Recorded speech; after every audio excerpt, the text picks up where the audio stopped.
Thanks for having us, everyone. And good morning, good afternoon, and good evening, wherever you're calling in from around the world today. We're excited about spending the next 25 minutes with you. And we will get started.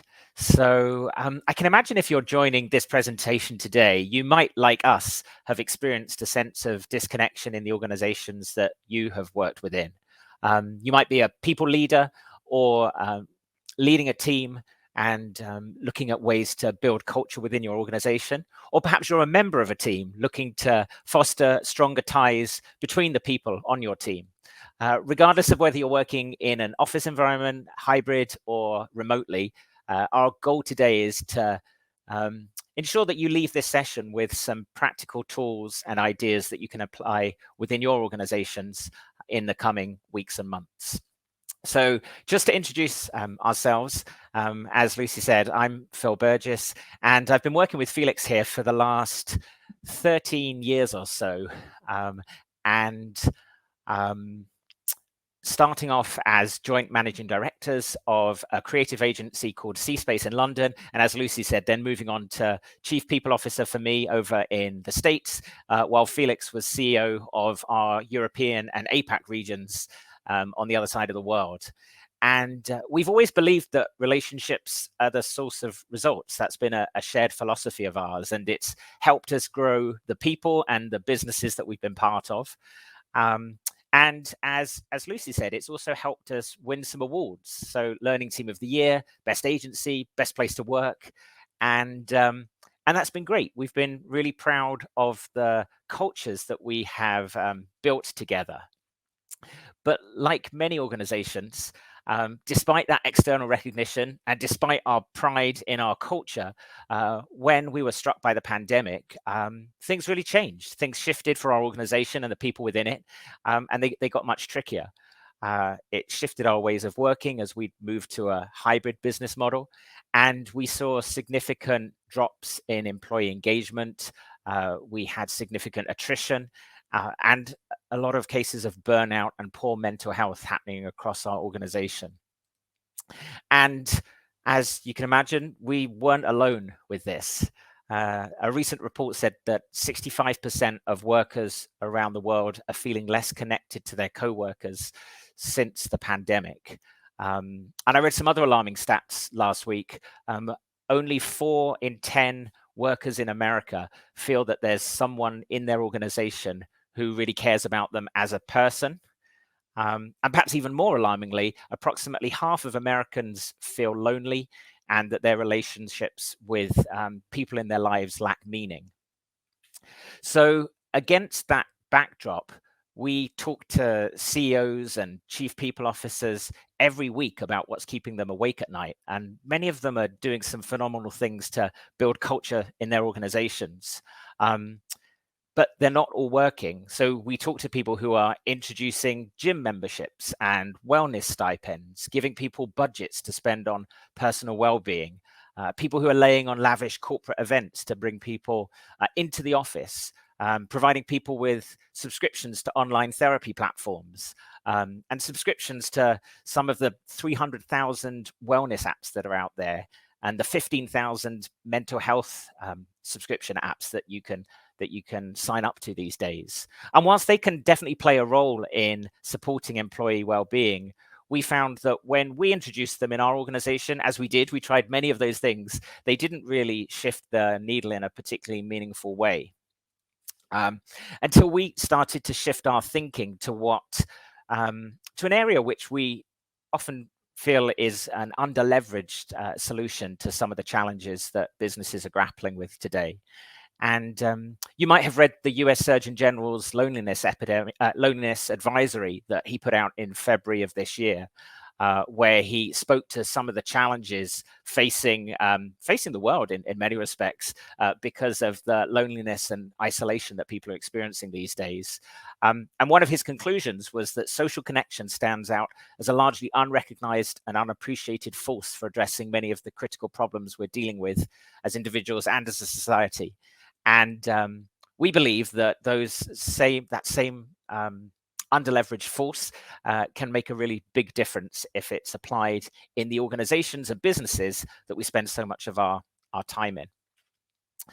So there have been various studies that have shown that when it comes to the factors that impact mental well-being, that connecting well with others tops the list of things really making a difference. And perhaps the most famous one of those studies is a 75-year longitudinal study conducted by Harvard that found that that's the thing that has the most profound impact on people's well-being.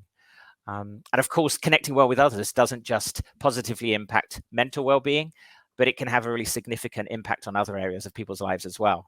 So the Surgeon General concluded that the impact of loneliness and isolation on premature death is the equivalent to having 20 cigarettes a day. So improving people's well-being through connection can have a really profound impact on people's physical health. When people feel connected, studies also consistently show that it can increase their sense of belonging, their openness to other people's ideas and perspectives, and engagement. And obviously, if people are more engaged, that has really meaningful benefits on a business level as well.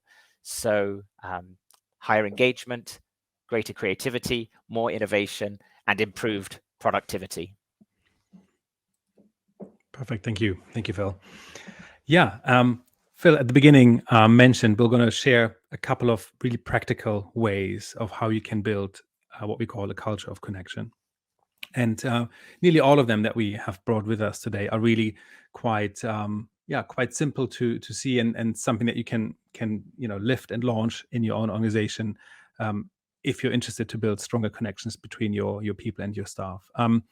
The first one that we wanted to talk about is really the one that is kind of the genesis of our business within. It's a key project that Phil and myself ran when we were still at C-Space. And the main idea here was that we really wanted to, Phil mentioned before, like we had some low engagement going on. We had folks who didn't really feel connected to each other anymore. And what we ended up doing was we worked together with a social enterprise called Talk for Health. And we really did a very intentional program that did exactly what it says on the slide. So we did a program to teach employees the skill of connecting well with each other. And I really want to focus on the word connecting well.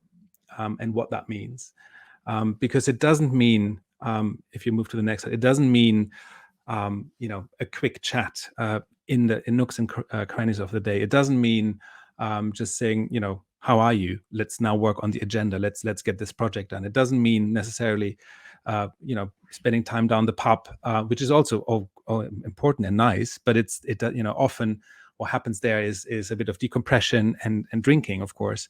But what doesn't really happen is a connection that is really meaningful, that is really deep as a human being, from human to human. So we're really intentional on saying, let's create a program that allows us to really connect people very well. And let's give people the skills to actually achieve that. And this is a brilliant quote that we like to work with a lot, is this notion of, I'm just going to read it out. In most organizations, everyone is doing a second job no one is paying them for. It's covering their weaknesses, trying to look their best, and managing others' impressions. So in a way, you could say, there's a lack of connection going on in the workplace. We talk about people wearing a social mask that they can't get off because they are trying to maybe pretend to be someone who they're not, and they're not actually connecting well with each other, and not in a meaningful way. So this was really the rallying cry for us to kind of change that. And we created a program at C-Space that was structured like this. We had 10 hours of cohort-based training. We took 50 people through that. And in that training, people would really learn how to listen well, how to respond to each other in non-judgmental ways, how to really tune into the other person's story and what they have to share, and not fix people, not try to kind of hijack them. And after that, they would meet in triads in an ongoing practice to really keep that practice of connecting well with each other alive. And some of the things that we did in that training, and Phil and myself took part in it, so we were actively involved in this cohort of people doing it, was really trying to find ways to talk about what's going on behind the social mask, be well listened to by our colleagues. And I've mentioned it, get responses from people that are not judgmental, not trying to fix me, not trying to give me advice, not trying to kind of give me a sense that I haven't got my stuff together, but really kind of do that in a very non-judgmental way. And we found that this really worked very well. So a couple of qualitative responses from people, from our employees who took part in this, you can see on the slide. Someone saying, a light bulb went off for me. I realized my colleagues are humans first, with real struggles and successes. I felt connected to others in a way that I haven't been in my 10 years at this company. So in a way, we've been able to take someone who's been at CSpace for 10 years. We did a 10-hour program to help them connect with their colleagues. And they come out and say, I've never felt as connected with people at work then because of this program. So really powerful kind of testimonials here. And we could also see that the same positive results we could measure in a numeric way. So we were, being researchers by trade, we were very keen to do things that actually is something where we can measure impact. We can actually say, did it work or did it not work? Phil mentioned the apps earlier that don't always have the results that we think they have. And we were able to kind of double the amount of people that felt mentally well. We were able to retain more talent because of the program. So folks who took part in the program are less likely to resign. And we got higher employee engagement in terms of feeling proud to work at CSpace. So really strong numbers that we as people leaders and business leaders were very kind of happy about at the time.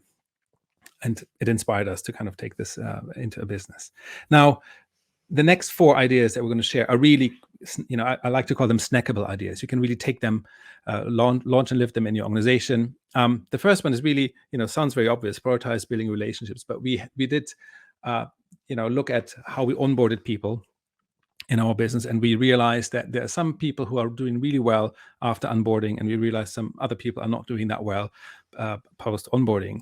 And we looked at what they have in common, and we found that actually the people who are doing better while joining CSpace were the ones that had better networks, were felt stronger connections with their new colleagues. And we came up with an idea that we called the humans of CSpace. And it's basically creating a little deck where you not only talk about the job title and the kind of the functional aspect of the person that has joined, but you actually try to talk about additional aspects that they might bring to it. So who are you outside of work? What matters to you? What kind of person are you? What values do you have? And we put together little decks where new joiners would be able to bring themselves to life in a more human way. And as a result, would allow everyone to navigate the organization much better by knowing, oh, this is Paul from finance, and he's looking after our expenses. But also, he is looking after his parents, or he lives there and is coaching a football team and has lived in Italy for a lot of his life. So it really was able to humanize folks, and it's something that really had a profound impact on people's ability to navigate and kind of take hold at CSpace. So something that's easy to do, doesn't cost costs no money, costs a bit of time to really humanize your teams. You can do it on a team level, but you can also, of course, can do it on an organizational level. So something to consider. Instead of doing humans of New York, do humans of your organization. Now, something we hear time and time again is that leaders say, well, this is all well and good, guys, but I don't have time. My week is so pressed. I have no way to, do yet another meeting to connect people with each other. And what we then say is, fair enough, but why don't you repurpose an existing meeting? You might have an all-staff meeting, you might have a review meeting, you might have a standing up meeting in the diary anyway. Why don't you hijack one of those every 4 to 6 weeks to do more intentional connection making? And that's kind of an idea that we wanted to suggest here. We call it coffee connections, and we use it to kind of make, create connections between people that normally don't work with each other. Often you have, as an organization grows and scales, you get pockets of people that don't know other teams anymore. You have the issue that you don't have serendipitous kind of ideas anymore. People don't bump into each other and get to know each other that well because you're growing and you're kind of having more silos. So if you go to the next slide, then we have a tool that's really useful for that. Coffee connections fights isolation and strengthens the informal ties that are really important to make a culture sing. What you do is you hijack an existing meeting, maybe an all-staff meeting. You put everyone into groups of 3 triads, and then you might be, if you can, give them a bit of money for a coffee. They might leave the office, or they might do it virtually, but make sure they spend a bit of time together And we often gave people prompt cards, so a couple of questions. You can see a question here, top right-hand corner. Where did you grow up? What do you love most about work or least about work? To kind of really start a conversation. And people did that, and they came back from these 45-minute sessions, and they had hundreds of, collectively hundreds of new connections that they brought back from these coffee connections that they didn't have beforehand. And then after that, we would see, whoa, there's a new project coming along between people that kind of collaborated that normally would have never met each other in the normal humdrums of office life. So something that's really powerful here to kind of repurpose an existing meeting.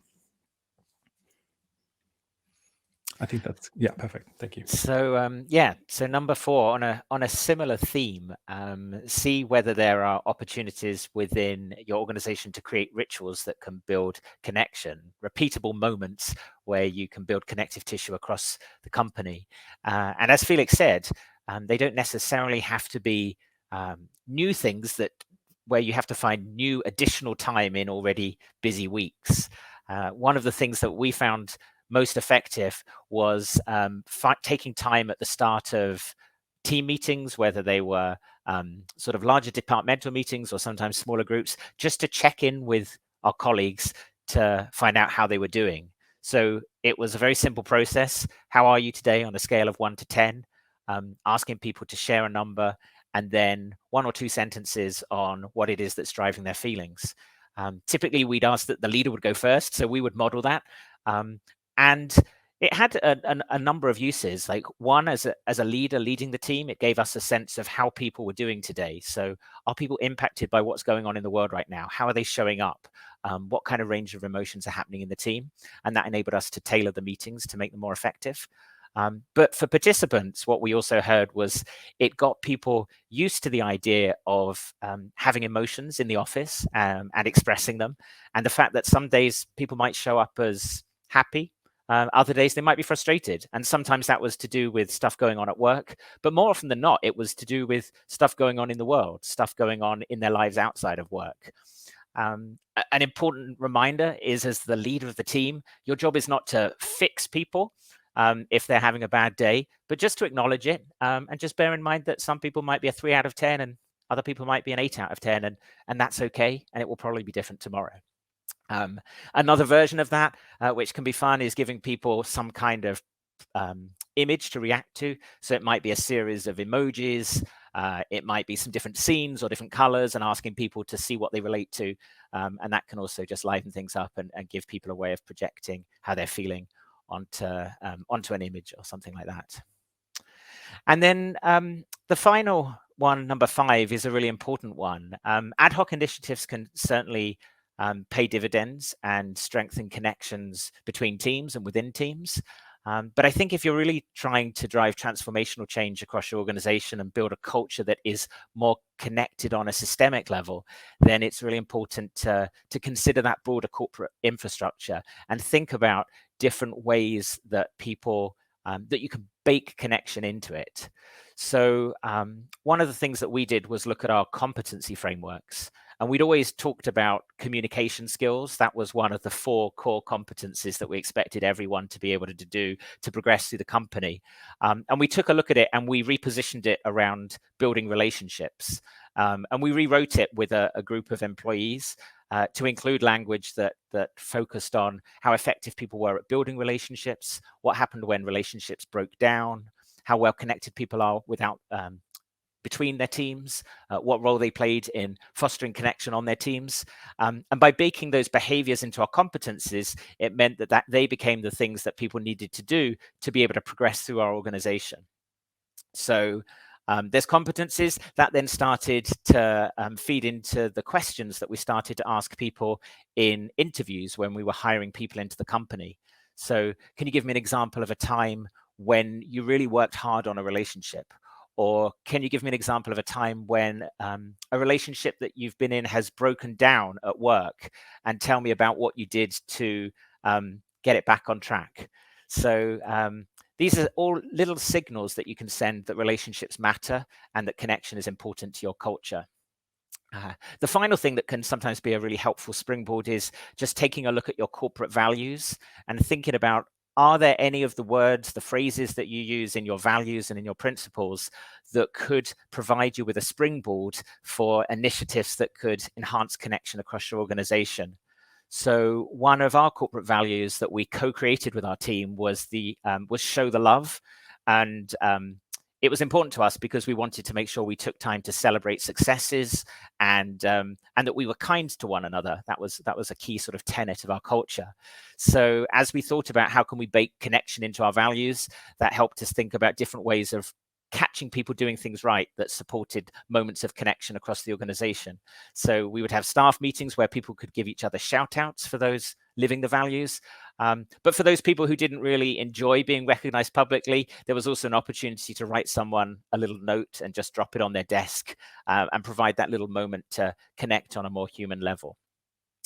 So 5 principles, 5 ideas that hopefully have given you a little bit of thought around how you might apply them in your own organization. So we'll leave you with this quote, which really resonated with us.